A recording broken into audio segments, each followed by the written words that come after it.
Happy Women's Month. I hope you have enjoyed it. I certainly have. It has been amazing. I've met stellar women from higher education, politics, medicine, just doing everything wonderfully and having stories behind it.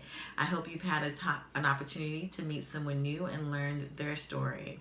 But I want to share a little bit of what I have learned in my journey to becoming or working in government affairs. And I have a similar story when it comes to the movie Hidden Figures, and when Katherine Johnson is the computer and is asked by her supervisor to draft documents to provide to the bigger boss. And so she's not permitted to put her name on the document. She's only permitted to have the content that is on those pages.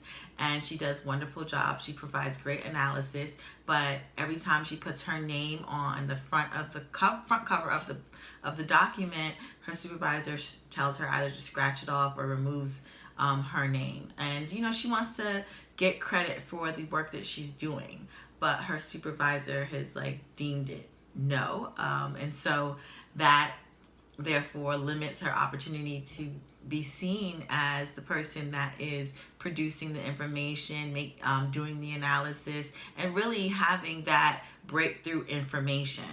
And so I had an opportunity in my employment history to have a supervisor tell me, make sure you put your name down on every single document that you have so that you can be able to get the credit, and also for people to be able to reach out to you.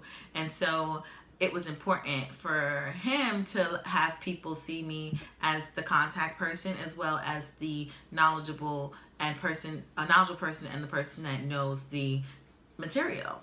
And so what I think is very essential when you are you have an employer, when you're not your own boss and you do have a supervisor, is really looking into the qualities of who your supervisor is or will be, because that person will allow you to be able to shine and grow and develop into that type of person that can be the go-to or seen as the expert in your area. And so for me, it has been vital for me to really know, does my supervisor encourage me to go and be challenged? Does my supervisor let others know my accomplishments? And so I say to you, think first. Number one, two things I'm just going to reiterate. Number one is to really think about who your manager will be, or who your supervisor will be, or that person that you will have to report to know if they will stifle your growth or will they blossom you. And the second thing is, are you producing work that will be credited, that will be really looked at as amazing and reliable and something to refer to?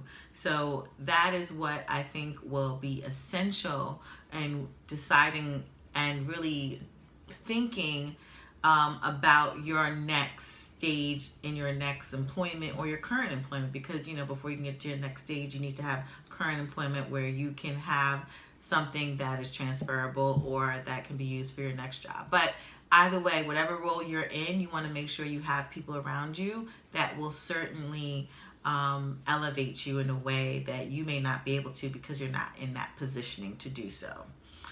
I wish you a wonderful, happy Women's Month and Women's History Month, and I hope you enjoy.